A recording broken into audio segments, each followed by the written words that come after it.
मंडळी, तर आज होता गुढीपाडवा आणि माझी ना गुढीपाडव्याची पूर्ण तयारी झाली होती. नंतर आहे ना, मी स्वयंपाक वगैरे पण रेडी करून ठेवलेला आणि हे बघा, इथे मी नैवेद्य वगैरे पण दाखवून ठेवलेला. कारण आपल्याला बाहेर पण गुढी उभारायची होती. त्याला पण नैवेद्य वगैरे मी रेडी करून ठेवलं होतं. नंतर इथे बाहेर आले ना, तर आमच्या ताईंनी बघा दोन्हीकडे सुद्धा रांगोळी खूप मस्त काढलेली आणि सगळं क्रेडिट आहे ना त्यांना जाते. कारण एकदम छानमध्ये काढलेलं त्यांनी. ते झाल्यानंतर नाही हे आम्ही आमच्या बेबीच्या घरून फुलं वगैरे खूप सारे घेऊन आले होते आणि त्याचा मी आहे ना हा गजरा केलेला आहे आणि हे ना मी आणि आमची आई आम्ही दोघी सुद्धा घालणार आहोत. ते झाल्यानंतर आहे ना इथे आमचं ताट वगैरे रेडी झालं आणि अगस्त्य खूप हट्ट करत होता, की मला आधी पूजा करायची. तर ठीक आहे बोललो, चला तू कर आधी. तर त्याला पूजा वगैरे करून दिली आम्ही.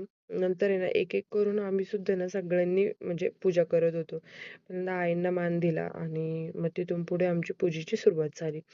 पूजेची सुरुवात वगैरे झाली आणि हे बघा मी सुद्धा केलेली इथे पूजा. ते झाल्यानंतर आहे ना, इथे नारळ वगैरे फोडला आणि सगळ्यांनी ना प्रसाद वगैरे घेतला. आमच्या पप्पांनीच नारळ वगैरे फोडला आणि ही आमची बघा तुम्ही इथे बघू शकता आमची ही गुढी आहे. नंतर आहे ना, अगस्त्याला बोललो, "चल थोडेसे ना फोटो वगैरे काढू." तर तो काय ऐकत नव्हता. पण ठीक आहे, थोडाफार फोटोंमध्ये आला तो आणि काढले फोटो आम्ही.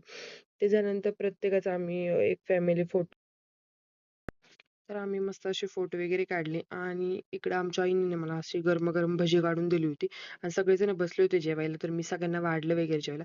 तर मी तुम्हाला दाखवते आम्ही काय-काय केलंय जेवायला. पुरी केली, ही बटाट्याची भाजी केलेली आहे. हे इथे डाळ केली, डाळ-भात केलेला आणि आम्रखंड आणलं होतं आम्ही.